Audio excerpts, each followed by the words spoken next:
Well, I'm joined now by the Premier of KwaZulu-Natal, Sihle Zikalala. Premier, thank you very much for your time. Obviously, your concerns are with everyone who has lost a home over the weekend, and we understand one person is confirmed to have died.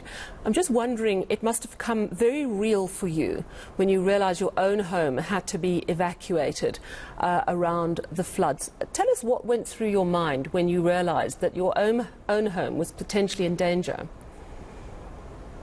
No. The real problem we had in the area, which was not only affecting us at home alone, but the whole area was could not access any exit, meaning all roads nearby were broken, they were washed away. Most of the people slept in their cars because they could not access their homes.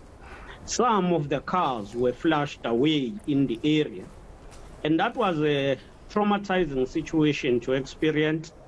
But it tells us that we are living in different times and different situations. We must continue to preach and encourage all people to embrace the issue of the climate change so that we all play our role and be responsible. Tell us a little bit more. Is your family back in their home this evening? Is everyone safe and sorted? Yes, we are safe. We are home. We have managed to open the roads. We worked with the communities around Tongat and in La Mercy in particular. We were supported by the Department of Transport and the municipality to clear all roads, and we are able to travel freely now, though it's not that freely, I must say, because we don't have access to other roads, especially the bigger bridges, Umdloti Bridge. But I can also indicate one challenge we are facing as the province is that of services, water and electricity.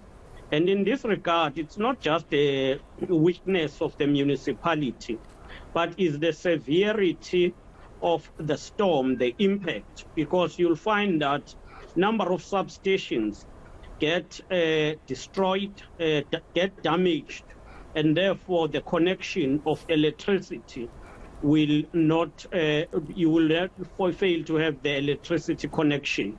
So those are problems. Also, in terms of water, many areas don't have water because you'll find water system is washed away. So those are issues.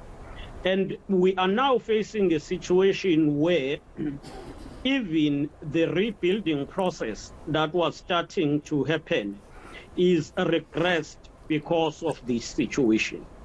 Yeah, I mean, it's just an incredibly unfair blow, just as parts of the province were starting to pick up the pieces.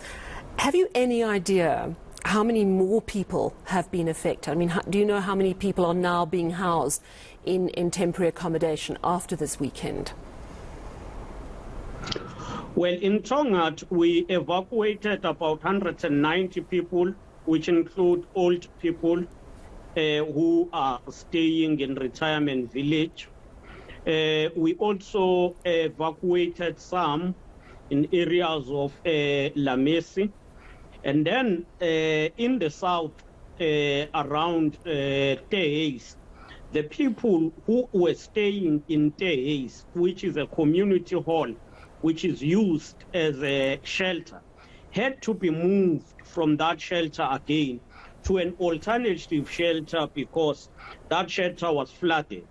So you've got added problems, and this compound the process of rebuilding. Yeah, absolutely. So you're explaining that people already displaced from the first flood in April, displaced again when the hall they're staying in as a temporary shelter is flooded by this weekend's floods. It's just astonishing what is going on.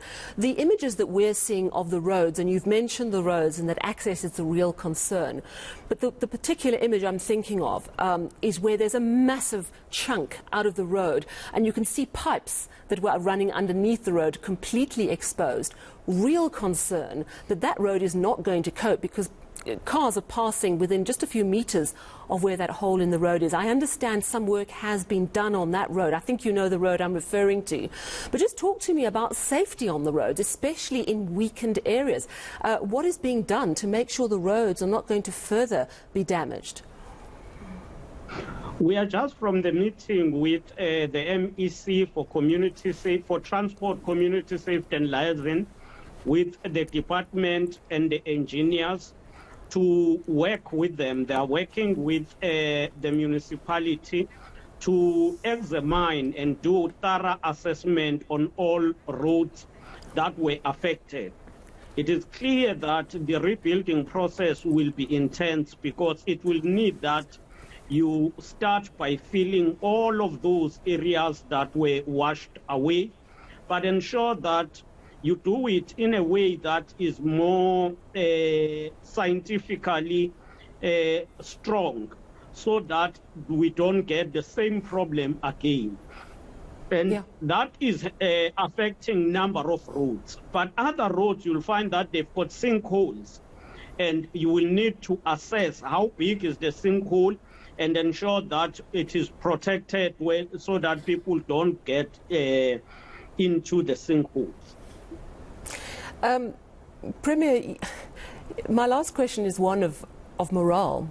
We saw amazing examples of communities coming together, rebuilding bridges, getting the damage from the first flood sorted out. And we know that KwaZulu-Natal is a tourist mecca. It's a beautiful part of our country. How does this province get back on its feet with, it seems, an ever-present threat of infrastructure being damaged, because we know that eThekwini is an area vulnerable to climate change? Well, firstly, we need to build on what you have said, the community togetherness. I think the community cooperation has been displayed in essence, where people work together jointly, irrespective of their race, irrespective of their status, or even political affiliation. They've come together, pledged solidarity with one another. We must build on that. With regard to restoring tourism as a key industry, we need to build a resilient infrastructure in all areas, whether you talk of roads, you talk of areas of entertainment. We need a resilient infrastructure. We are also are inspired by the cooperation from various sectors, including the hospitality industry, which is collaborating with government. And we believe that the plan that we were beginning to put in place of attracting more people to KZN will, when implemented, reposition KwaZulu-Natal as a destination of choice for all South Africans and Africa and the people of the world. Premier, very quickly, you said you've just been in a meeting with disaster authorities. Which areas are going to be your focus tomorrow? Which are the areas you're most concerned about? Firstly, tomorrow, the members of South African National Defence Force, together with the departments and the engineers from transport, will be working on the area of Tongat, the La Mercy road that goes to Tongat, to fill that big hole that was created by the storm. They will be working on that. And thereafter, we are also starting to work on the bridges. The bridge that is in Umdloti and La Mercy, we are going to start working on it as of tomorrow. Then, with regard to human settlement, we are engaging with other stakeholders in terms of securing land that will be used to construct temporary residential units. Premier, thank you so much for speaking to us, and it's good to know that you and your family and people in the area that were evacuated for a period are safe. That is KwaZulu-Natal Premier Sihle Zikalala.